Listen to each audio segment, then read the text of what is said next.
plataforma, la tarea, o que sepa de alguien que esté batallando para explicarle aquí y que después lo vea. Es momento en el que hablan ahorita. ¿Tienen alguna duda?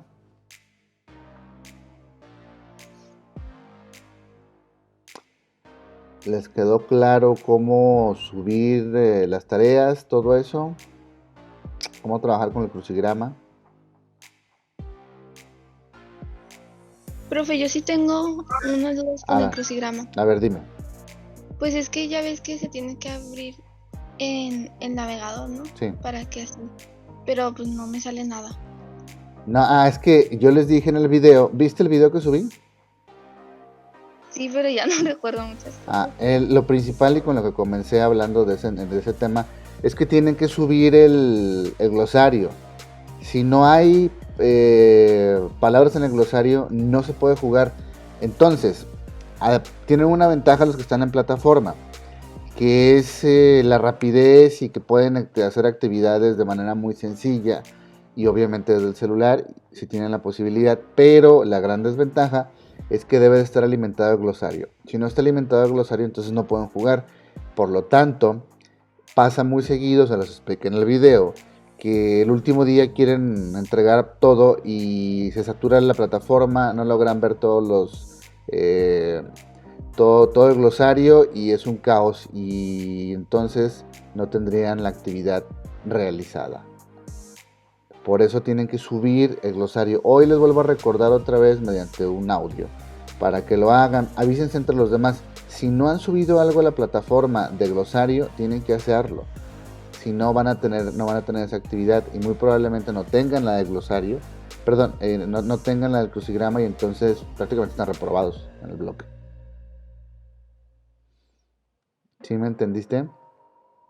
Sí, profe, es que también eso llegué a pensar, pero dije, ay, pues ya hay unas, pero hay poquitas palabras, hay como 5, creo. No, tiene que haber 10 para que puedan jugar. ¿Eh? Y eso, la idea es que sean 30 y tantas de los registrados y entonces ya pueden tener varias posibilidades porque también si leen ahí, cada juego es un punto extra. Pero pues, como que no se animan. Digo, se me hace raro porque generalmente a estas alturas los grupos que están en plataforma aprovechan mucho esas actividades porque son muy sencillas. No implican mucho tiempo. Y además son puntos extras. Pero bueno, se los dejo a la consideración de todas y todos. Pero se está acabando el tiempo. ¿Alguien más tiene alguna duda? Mientras tú tengas... pero ahorita te respondo. Mientras tengan su entrada en glosario, ya tienen esa participación. Ahora sí, dime. ¿Hasta cuándo tenemos para entregar esa actividad? Vienen ahí en la plataforma las fechas.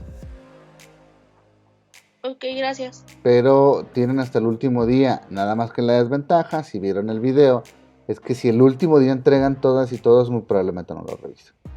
A todas y todos. ¿Sí? Bueno, vamos a comenzar el cierre.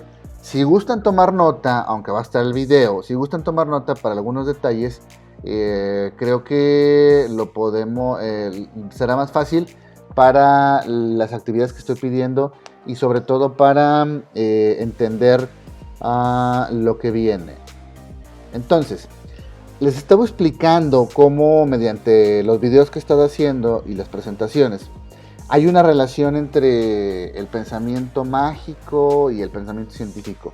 Tal vez puede parecer muy extraña, pero la realidad es que tanto el sacerdote que ven los que van a misa y la persona que está detrás de un laboratorio investigando acerca del origen de la vida, cuáles son las características, dónde comenzó, están haciendo prácticamente lo mismo. ¿Por qué? Porque desde polos opuestos uno se encuentra en la explicación mediante la idea de Dios y otro se encuentra en la explicación mediante la idea de la formulación de argumentos, razón, método, la ciencia.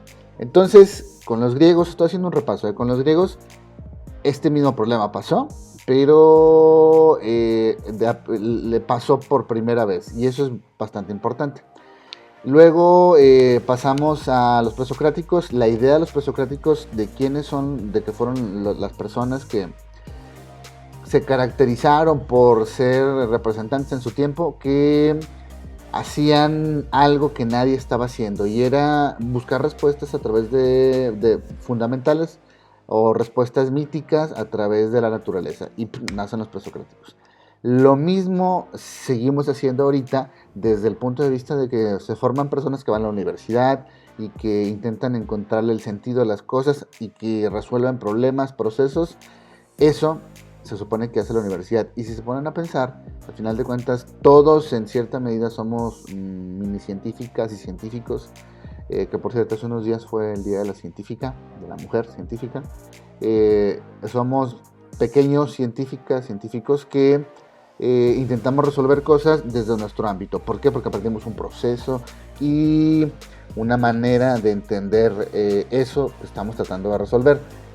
La idea es que proviene de los griegos, o mejor dicho, no proviene de los griegos. Esta visión era muy común en Grecia. ¿Cómo pasa a nosotros? Es donde vamos a ver ahorita ese cambio, y pasa de una manera muy extraña, porque si vamos a entender lo que sucedió en la historia, no necesariamente tendríamos que pensar como pensamos y tener una visión un poco griega y romana, incluso estar hablando español como lo hablamos, porque los españoles que llegan aquí estuvieron a punto de ser conquistados por los árabes, y otra cosa hubiera sido el mundo, porque sería una visión totalmente distinta de como la conocemos hoy. Sería una visión árabe, obviamente mezclada con las concepciones latinoamericanas, pero es entonces muy característico que llega a partir de una prevalencia de la cristiandad, que lo vamos a ver en el siguiente bloque. Bueno, total, voy a tratar de explicar. Ok, voy a compartir. Déjenme nomás resolver aquí esto porque de repente se pone rejego. Voy a compartir. ¿Están viendo? ¿Sí se ve? Espero que sí. Sí, profe. Ok, me están poniendo aquí gente. Entonces, se dejó de compartir. Denme 2 segundos para resolverlo, por favor. Y con esto acabamos y doy entrada a lo que les quería decir. Porque no quiere, permítanme.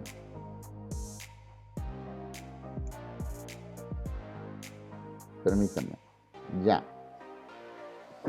Por fin, entonces les explicaba que estas personas, por lo que se documentó, por lo que se logró rescatar, por lo que sobrevive hasta ahora, se caracterizan por representar todo un movimiento de científicos hombres, digo científicos hombres porque ya les expliqué muchas veces que los griegos eran bastante misóginos, tal vez sin entender que lo eran, pero tenían una concepción acerca de los papeles que tenían las mujeres y los hombres en los grupos humanos. Entonces los filósofos presocráticos, el primero es Tales de Mileto, fíjense lo que dice: considerado uno de los 7 sabios de Grecia, por predecir un eclipse que pone fin a la guerra entre los lidios y los medos. El eclipse en muchas culturas representa una visión mágica. Entonces imagínense que una persona llega y dice: hoy a esta hora va a haber un eclipse, tal día a esta hora, y la gente, nah. Bueno, eso resolvió una guerra. Y Tales de Mileto lo predijo porque dejó este pensamiento mítico y pasó al pensamiento racional. Dice: hombre de negocios y de acción, demostró cómo hacerse rico comerciando con aceitunas solo para demostrar que no le interesaba el dinero. Matemático, bla, bla, bla, bla. A ver, lo que quiero que entendamos es lo siguiente. Quiero quitar esto. Permítanme cerrar. Lo que quiero que entendamos es lo siguiente. Dice, aquí está. Si recuerdan, les estuve explicando que el arjé es el principio, o se los dije en uno de los videos. Entonces, ¿cuál es el principio o el arjé para Tales de Mileto? Dice, el principio es el agua, y por ello, y por varias razones. Fíjense el pensamiento tan de sentido común que tiene una persona con mucho conocimiento y que se pregunta cuál es el principio de las cosas y del mundo. Dice, todo ser vivo no puede vivir sin agua. Pues es cierto, lo comprueba él, se da cuenta. Las semillas de todas las cosas poseen una naturaleza húmeda. Si no le echas agüita a una plantita, se muere. El agua se transforma en distintos estados, sólido, gaseoso, o se convierte en otras, niebla, lluvia, fuentes subterráneas, etc. Bueno, viaje a Egipto, bla, bla, bla, bla. Voy a dejar de compartir. Entonces, no parece tan descabellado que una persona de repente llegue a pensar que no es Zeus el que les hizo todo el show y formó a los griegos, sino es el agua, porque se da cuenta de que sin agua muchas cosas no pueden permanecer en este mundo. Y tampoco estaba muy errado, porque al final de cuentas los medios acuosos se supone que son el caldo de cultivo, y literalmente el caldo de cultivo de los primeros microorganismos con vida en la Tierra. Obviamente no lo sabía eso, pero es una deducción que proviene de una observación natural. Yo estoy viendo que algo que no tiene agua se seca, entonces pues el agua es vida. Esta aplicación del sentido común empezó a tener, voy a decirlo como, se me va la palabra, empezó a ser común en las personas de Grecia. Fíjense, Anaximandro de Mileto, el año 547 a.C., o sea, 600 años antes de nuestra era. Actividad científica, gnomon, escuadro, vara vertical, cuya sombra señala la dirección o altura del Sol. Es la parte básica de un reloj del Sol y la herramienta con la que Eratóstenes midió el radio de la Tierra. Mapa, primero en dibujar un mapa de la Tierra habitada. Ok, se le atribuyen muchas cosas a el propio Anaximandro. Por ejemplo, esta idea del gnomon, que es un palito tal cual que va midiendo la sombra para determinar horas, segundos, minutos. Bueno, se le atribuye a él, y que fue el primero en dibujar un mapa de la Tierra habitada, o sea, de la zona en la que estaba. El principio material de las cosas, él lo denomina apeirón, sin términos, sin límites, sin definición, lo indeterminado, lo indefinido. No se parecía a ninguna clase de material del mundo ya formado. Esta idea de que es un apeiron, fíjense lo que plantea. También es el primero en hablar de los opuestos como esenciales en la evolución del mundo, que luego lo retomarán Heráclito, Parmenides, Empédocles y los pitagóricos. Los pitagóricos, que fueron unos tipos interesantes, y los vamos a ver. El apeiron. ¿Qué es el apeiron? Suena como que sumamente extraño que alguien diga, es que lo que formó el mundo es algo que se denomina lo indeterminado. Ok, vamos a creérsela, pero ¿cómo se explica lo indeterminado? ¿Han escuchado la frase el yin y el yang? O sea, los contrarios, aquello que es una cosa pero también tiene su contrario, o la idea del bien y el mal, o la idea de blanco y negro. El apeiron es algo parecido. Para él había una cosa que había formado todo y que se encontraban sus contrarios. O sea, si yo soy vivo, dentro de toda mi esencia que me formó también está la muerte. Voy a morir, no voy a quedar eternamente vivo.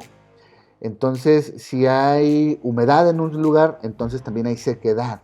¿Por qué razón? Porque la humedad no va a ser permanente, se va a ir. Esta idea de los contrarios, para él la pensaba, imagínense, como una gran esfera, donde todo estaba hecho bola y estaba conjuntado.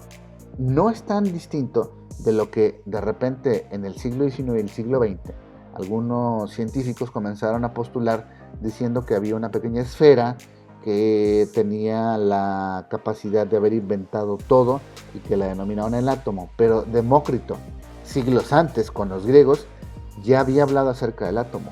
Entonces, fíjense cómo hay ciertas comparaciones que se pueden hacer con las visiones entre los propios presocráticos. Vámonos para acá.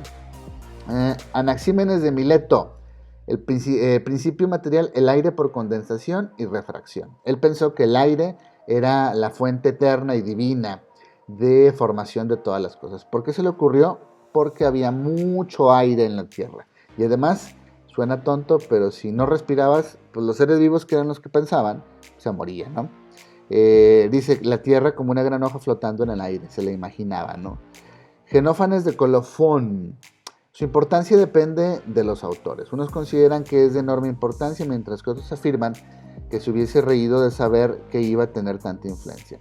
Él se le conoce como un poeta. Una de las características de algunos presocráticos que eran poetas, eran medio bohemios, compáranlos como ciertos hippies. Dice, lo que caracteriza a este pensador es que habló de muchas cosas, pero principalmente habló de cosas relacionadas con los dioses, con los absurdos.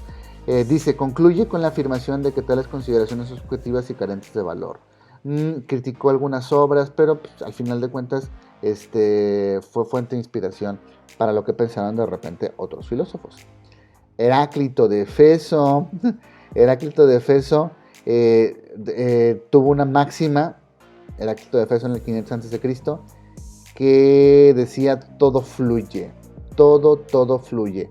Él es uno de los creadores del pensamiento del devenir en la filosofía y en la ciencia también. Dice, el universo está en continuo devenir, o sea, movimiento, en incesante transformación, en continuo movimiento, todo fluye. No se puede uno bañar 2 veces en el mismo río. Entonces, este devenir o cambio no es irracional o caótico, sino que se realiza atendiendo una ley o logos interno. Ley, razón, Dios. A ver. Heráclito comenzó a discutir lo que en el siglo XIX y el siglo XX se convertiría en la idea del caos. El caos pero ordenado, o sea, el universo, lo empezaron a ver los científicos, estaba fuera de la Tierra y se podía explicar a través de un desorden. ¿Por qué? Porque todo estaba por sin ningún lado, pero había una razón de ese desorden. Obviamente Heráclito no lo pensaba así. Heráclito decía de que el devenir implica que absolutamente todo está cambiando y permanecemos siendo los mismos. O sea, yo no soy lo que soy porque dejé de serlo hace un segundo, pero no puedo dejar de serlo porque soy lo que soy. Parece un trabalenguas, pero es tan cierto como decir que está pasando el tiempo y de que al pasar el tiempo las cosas cambian. Pero no voy a dejar de serlo, a lo mejor me muero hoy, pero no voy a dejar de ser lo que fui. Y esa discusión, insisto, que parece como rara y tonta, al final de cuentas implica que se generen cosas como que, bueno, si voy a dejar de serlo, entonces, y alguien más me priva de dejar de serlo, por lo tanto me está asesinando. Ah, ok, entonces en el derecho vamos a poner, el asesino es aquel que priva al otro de la vida. Y luego se pone uno a pensar acerca, por ejemplo, de los derechos humanos, y entonces no puedes dejar de ser persona porque esa es tu condición. Y cuando dejas de ser persona, sucede algo. Insisto, todo esto estaba como un caldo de cultivo entre las personas que discutían este tipo de temas, y al final de cuentas, lo que sucedía era que todo iba a terminar en 3 grandes pensadores, que son los con los que vamos a empezar la clase que entra, que sería Sócrates, Platón y Aristóteles. Voy a subir un video acerca de ellos. Miren, ya para acabar la idea de los presocráticos, insisto, puede parecer como una clase de conocimientos como que sin sentido, pero no está tan alejado de lo que pensamos de repente. Parménides de Elea: la razón es la única fuente válida del conocimiento. Vía de la verdad, los sentidos. Vía de la opinión, nos ofrecen meras apariencias. Este mono comenzó a hacer una diferenciación entre lo que eran los sentidos, y los sentidos como el espacio donde entraba el conocimiento, y la razón. Él no dudaba de los sentidos, pero decía que los sentidos se caracterizaban por la opinión, y de repente yo pude haber escuchado algo mal y no significa que esa sea la verdad. La verdad tal vez sea otra, y entonces debo de comenzar a discutirla y sobre todo comenzar a entenderla. Él niega el movimiento. Es contrario a Heráclito, donde todo se mueve, todo fluye, y la idea de él era de que en realidad no había movimiento y pluralidad. Entonces, ¿existimos o no existimos? Lo que existe. necesariamente lo que existe, existe, ok. Cosas de sentido común, pero lo que quiero que les quede claro es que él negaba el movimiento, formó parte de toda esta discusión acerca de la descripción de la realidad. Hay varios como este mono, a mí se me hace muy curioso, Zenón de Elea, con las famosas aporías de Zenón.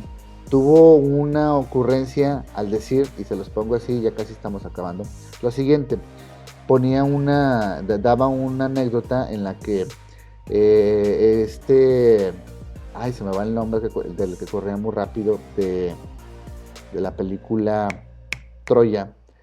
Aquiles se caracterizaba por correr muy rápido y era muy fuerte. Entonces él dice que si ponía a correr a Aquiles con una tortuga, la tortuga iba a ganar, sí le daba ventaja. Y la explicación que él daba es que mientras la tortuga daba un paso y Aquiles daba otro paso, Aquiles tenía que recorrer infinitamente miles de puntos que ya había recorrido la tortuga, y para cuando llegara al punto que recorrió la tortuga ya habría avanzado, aunque sea un paso menor, y Aquiles tendría que estar siguiéndolo infinitamente. Con eso probaba que el movimiento no existe. Son las famosas aporías de Zenón. Discusiones que a lo mejor aquí no nos parecen sin sentido, pero que en ese momento implicaban algo muy importante, que era la idea de tratar de encontrar en los argumentos y la razón alguna explicación a preguntas que se comenzaban a hacer y que nos las seguimos preguntando, y que los científicos incluso ahora siguen respondiendo.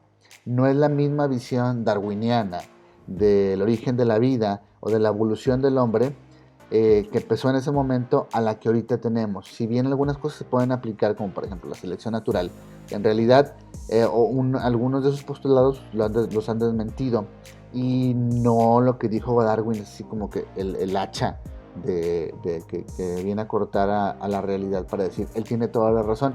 Y ningún científico que se diga científico va a aceptar la idea de que su pensamiento es el único que va a prevalecer para poder explicar algo. Por ejemplo, Newton y la ley de la gravedad puede explicar lo que sucede en la Tierra, pero no puede explicar lo que sucede en la Luna, porque la gravedad es distinta. El principio está ahí, es cierto, existe, pero la manera en la que la calculó aquí en la Tierra es distinta de lo que sucede en otros lugares. Por lo tanto, su principio es universal, es cierto, pero su aplicación no es universal. Entonces es un ejemplo de muchos. ¿Qué va a pasar? Pues para la siguiente clase voy a subir un video en estos días, y creo que les va a parecer interesante porque voy a utilizar un programa para hacer todo el diseño. Ya está preparado en cierta manera. Voy a hablar de 3 personas: Sócrates, Platón y Aristóteles. Algunos tal vez lo han escuchado, otros no. Voy a hablar específicamente de Platón y de Aristóteles. Sócrates fue el maestro de Platón, Platón fue el maestro de Aristóteles, y Aristóteles fue el maestro de Alejandro Magno. Y Alejandro Magno fue uno de los conquistadores, y han hecho películas y un montón de cosas. Bueno, hasta aquí creo que terminaríamos, pero antes de hacerlo les hago una pregunta. ¿Tienen alguna duda? ¿Les pareció interesante esto? ¿Es aburridísimo? Se vale decirlo.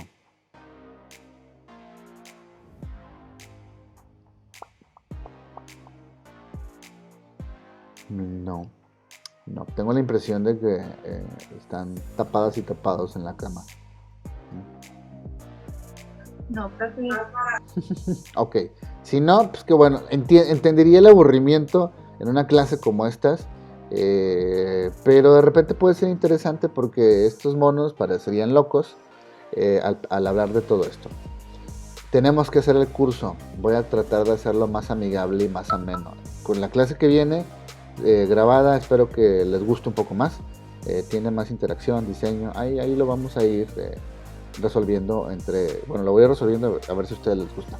Si no hay ninguna otra pregunta, por favor atiendan a las indicaciones de las clases. Cualquier duda, ya saben, me pueden escribir al grupo de Facebook, al grupo de WhatsApp, y nos vemos. Adiós.